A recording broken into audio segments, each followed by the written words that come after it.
سەیری سێهەم کەن برایانی بەڕێزم لە دوای مردن ئەنجا ئەوانەی کە لە دەوروبەری کابرای کافرن کە مردووە چه هەستێکی ماتەمینی و قەلق و کە ئابەیەکیان تووشە چ ناڕەحەتیەکیان تووشە بۆیە ئەبینی لە وڵاتێکی وەکو نەرویجە لە هەر 8 کەسێکێکیانە چێ بۆ لای دکتۆری نەفسی لە کاتێکە نەرویج یەکەمین وڵاتی عالەمە لە مافی ئینسانە معدەلی تەمەنی ئینسان 80 ساڵە تێر و تەسەل و ئیسراحەتن بەڵام لە هەمان کاتە ئەوەندە بەو شێوە پڕقەلەقێژەژی سەیریکەن خوای پەروەردگارە فەرمێ دەربارەی دوای مردن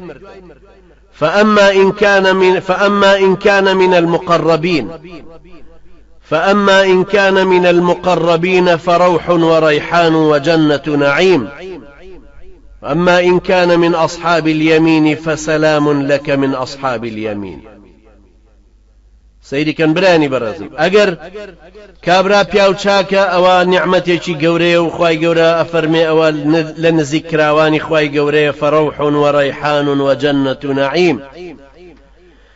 بەهەشتێکی خۆش و سوکناییە و جێی ئارامی و جێی ئاسوودەییە و چۆتەن ریزی ئەو کەسانەوە کە لای خوای پەروەردگار مەقبولن هەروەکو حەدیسی پێغەمبەری نازاریش عەلەیهی سەڵات وسەلام فەرمووی إنما القبر روضة من رياض الجنة أو حفرة من حفر النار پێغەمبەر صلی الله عليه وسلم فەرمووی گۆڕ یا ئەوەیە بێ بە باخێک لە باخەکانی بەهەشت یا ئەبێت لە چاڵێک لە چاڵەکانی ئاگری جەهەنەم خوای گەورە لاماندا ئەنجا سەیریکەن ئەو وەسوەسەی کە بۆ کابرای کافر دروستە بێ و کە لە لای کابرای موسڵمان نییە عقدەیەکی لا دروستە بێ گرەیەکی دەرونی لا دروستە بێ هی ئەو ترسانی لە نەخۆشی و ئەو وەسوەسانەی کە لەسەری دروستە بێت لە بەسیطترین نەخۆشی وا ئەزانێ مردنەوەی گاتێ لەبەرەوە دائیمە مەترسی لەسەر ئەوە هەیە کە هەر نەخۆشیەکی بوو ڕای کێشێ بەرەو مردن لە بەسیطترین نەخۆشیە کۆڵێتەوە بۆی بزانێ ئاخۆ نەخۆشیەکە چەند خەتەرە ڕێژەی ئەو کەسانی پێی مردوون چەندە لە کاتێکا کابرای مسلمان ئەزانێ قل أعوذ برب الناس ملك الناس إله الناس من شر الوسواس الخناس الذي يوسوس في صدور الناس من الجنة والناس کابرای مسلمان پەناگرێ بە وەسوەسانەی کە لە دڵ و دەرونا دروستە بن پەناگرێ بە خوای گەورە لێیە وەسوەسە چییە شەیتانە هەمهەمەیەکی بۆ دروست کردووی لە دڵ و دەروونتە تۆ تەسلیم بە خوای گەورەی هیچ شتێک هەیە لەم گەردونەیە ڕووبدا بەبێ ئیجازەی خوای گەورە بەبێ ویستی ئەو